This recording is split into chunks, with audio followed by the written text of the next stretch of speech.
इमरान खान के बेटों की तरफ से जैसे ही ऐलान किया गया कि वो पाकिस्तान आना चाहते हैं तो धमकियों का एक सिलसिला शुरू हो गया।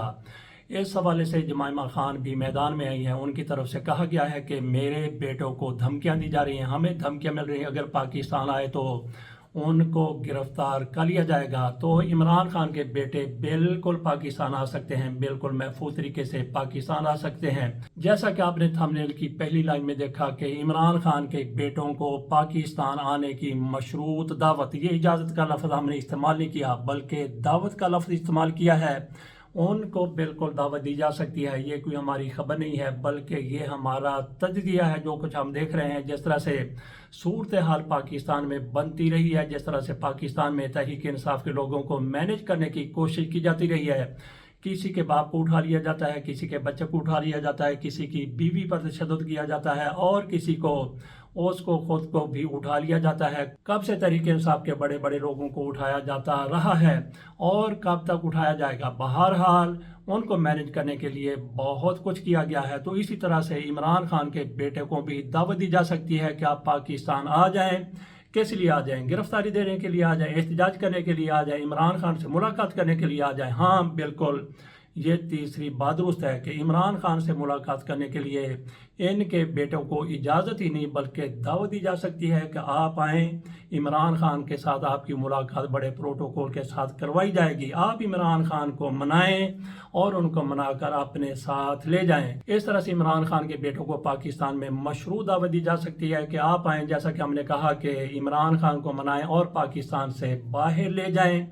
तो क्या इमरान खान के बेटे ये सारा कुछ करने के लिए तैयार हैं? तो क्या इमरान खान मान जाएंगे? ऐसा नज़र तो नहीं आता। बहरहाल बात हमने ये की है कि इमरान खान को जहाँ से ले जाने के लिए, इमरान खान को समझाने के लिए क्या पाकिस्तान की सियासत से थोड़ा सा पीछे हट जाएं।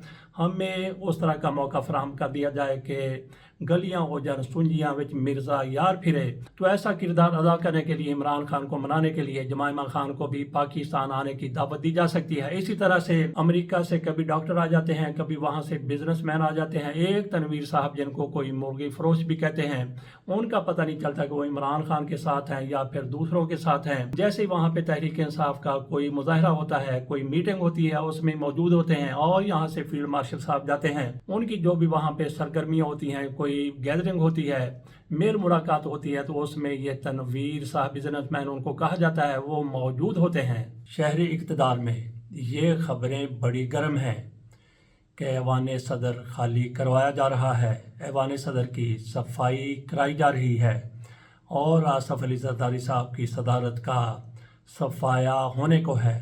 इस हवाले से पीपल्स पार्टी के कुछ लीडरों की तरफ से कहा गया है आसफ अली जरदारी के बारे में। उन्होंने कहा है कि आसफ अली जरदारी कभी मैदान नहीं छोड़ते। एक मर्तबा फिर सुन लीजिए कि आसफ अली जरदारी इतने ज़्यादा दिलेर हैं, इतने जुर्रतमंद हैं कि वो कभी मैदान नहीं छोड़ते। बिल्कुल आसफ अली जरदारी में ये खसूसियत होगी। इसके साथ साथ उनमें और भी बहुत सी खसूसियात हैं। वो मुल्क के पल्ले भी जब इक़्तिदार में आते हैं तो कख नहीं छोड़ते। और इसके साथ साथ आसफ अली जरदारी, जिस तरह से पीपल्स पार्टी के लीडरों की तरफ से कहा गया है कि वो मैदान नहीं छोड़ते, हमने ये देखा है कि आसफ अली जरदारी मैदान नहीं छोड़ते, मैदान में डट जाते हैं।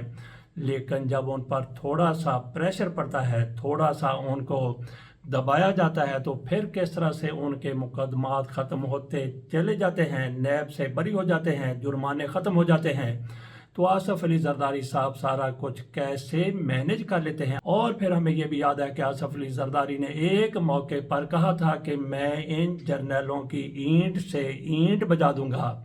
और फिर आसफ अली जरदारी साहब ईंटें वो जो उन्होंने बजानी थी, ईंट से ईंट बजानी थी, वो लेके ऐसे भागे कि उन्होंने दुबई में जाकर ही सांस लिया था और उस वक्त तक पाकिस्तान वापस नहीं आए थे जब तक उन्हें यकीन नहीं हो गया कि मुझे उसी तरह से माफ़ी मिल चुकी है। जिस तरह से मियां मोहम्मद नवाज शरीफ को 2 मरतबा माफ़ी मिली थी।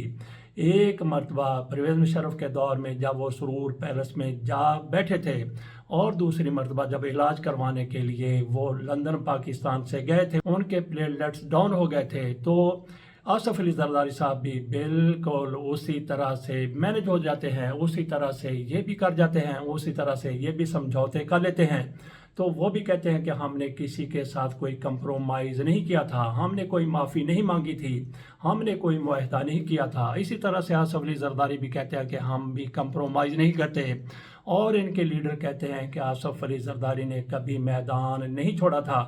تو دیکھتے ہیں کہ آصف علی زرداری صاحب ایوان صدر چھوڑتے ہیں یا نہیں چھوڑتے، کیونکہ چھڑوانے والے بڑے طاقتور ہیں۔ وہ جب چھڑوانے پہ آ جائیں گے تو پھر آصف علی زرداری صاحب اینٹیں بھی چھوڑ کر دوڑ لگا دیں گے۔ ڈگی بردار کی بات کرنے سے پہلے ہم تھوڑا سا جائزہ لے لیتے ہیں۔ میلان ایئرپورٹ، یہ اٹلی کا ایئرپورٹ ہے، وہاں پہ ایک ایسا بندہ جہاز کے انجن میں پھنس گیا اور اس میں پھنس کر وہ دنیا سے جاتا رہا۔ اس کا بنا کیا اس کی لاش برآمد کر لی گیا، پھر وہ ٹکڑوں میں تقسیم ہو گیا۔ اس بارے میں کوئی اطلاع نہیں ہے، اس کی ویڈیو بن چکی ہے لیکن دنیا کے سامنے نہیں لائی جا رہی۔ میرا خیال ہے کہ ایسے ہی ہونا چاہیے کہ ایسی خوفناک قسم کی ویڈیو سامنے نہیں آنی چاہیے۔ لیکن یہ بندہ نہ تو مسافر تھا، نہ ہی عملے کا بندہ تھا، پھر یہ کون بندہ تھا؟ اس کو کیسے جہاز نے کھینچ لیا، اس کا تھوڑا سا جائزہ لیتے ہیں۔